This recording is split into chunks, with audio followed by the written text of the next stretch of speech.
The sun is out today. But I just want to share. If we don't do anything different, we will never see anything different. We have to understand, if we keep saying we're waiting on Jesus' return, then we're not saying, I'm going to move. You see?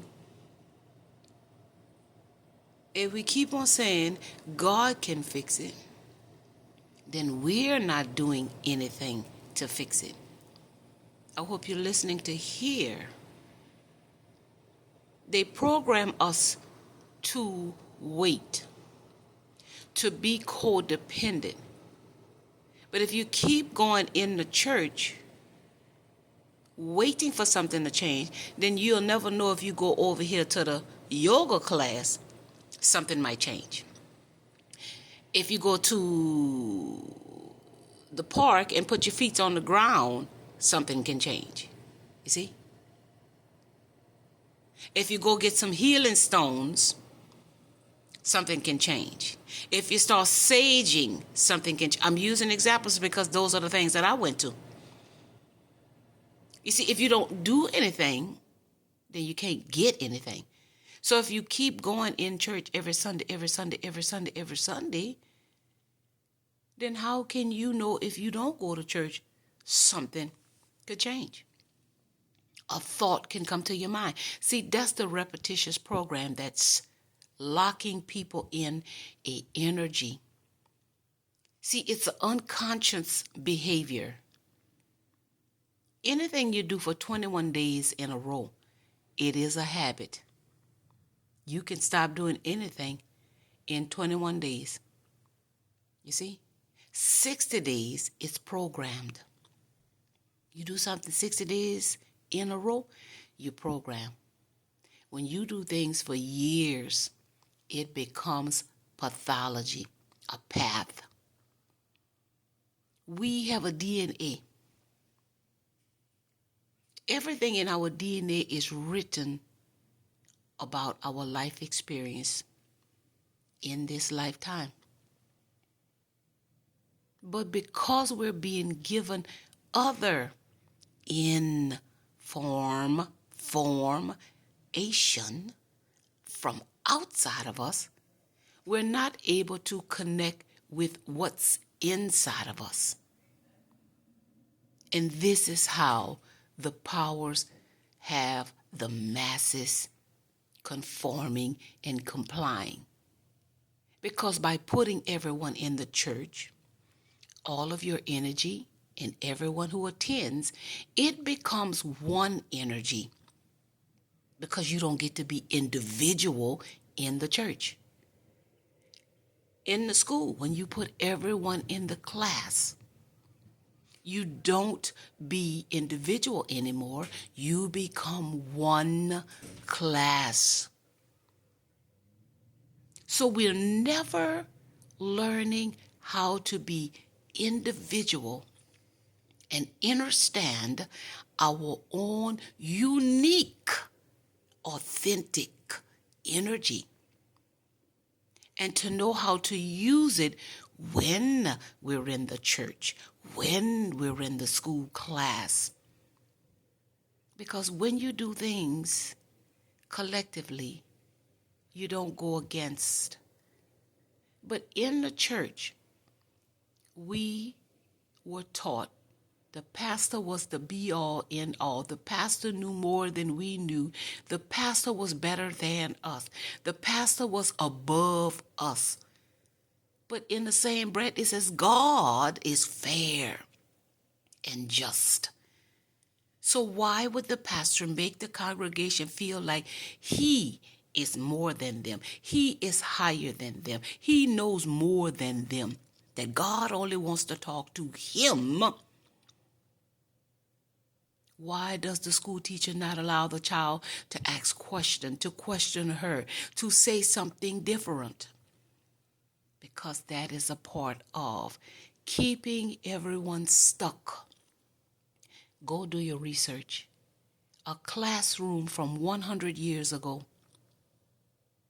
compared to a classroom today. It will have the same setup, roles, which means unconsciously, spiritually, it's programming them to stay in line, even in the church. The roles. It's an energetic spiritual teaching. You see, indirectly. We teach directly and indirectly.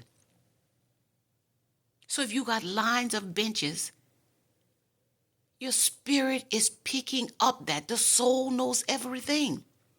It says stay in line, stay in a row, stay together. And that's not how we're going to expand. We expand together like now the people should come together and say we don't want any government controlling us. You see, we want to pursue our own happiness. But we're not doing that because we've did it so many generations of the conforming and complying, of believing in a book with dead people in it. It is hard to break that pattern. Too much is gained, much will be required. You will have to do something you've never done to get something you've never had. So in order to break that pattern, that program, and that pathology from our conscious mind, it's going to require work.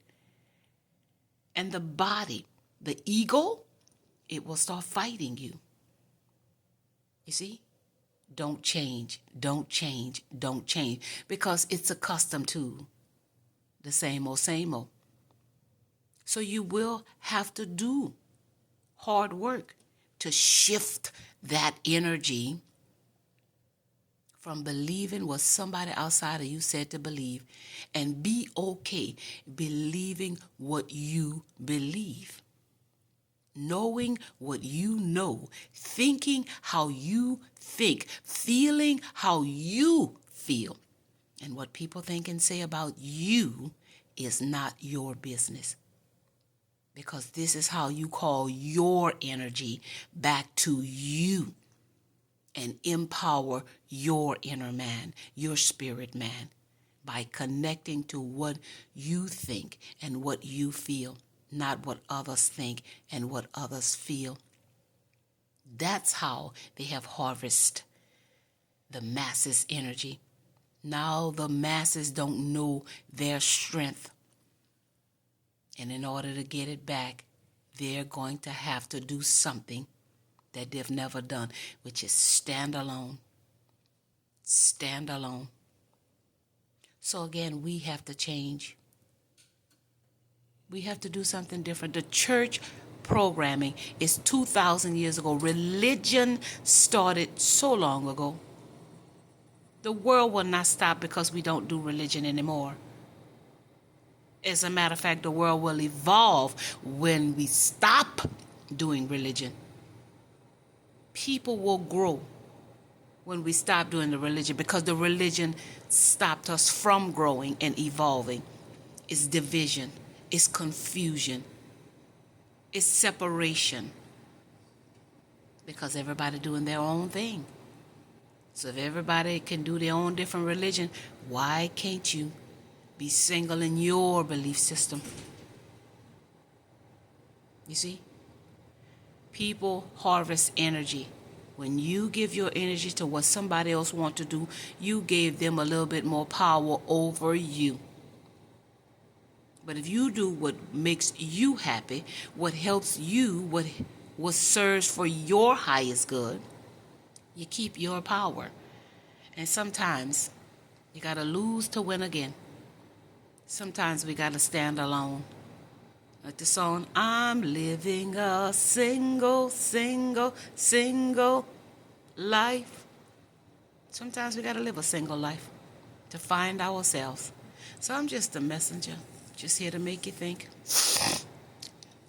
When I wake up in the morning, I share my thoughts. Take what you need, leave what you don't. I want to be independent in my energy so that I know I can take care of myself alone.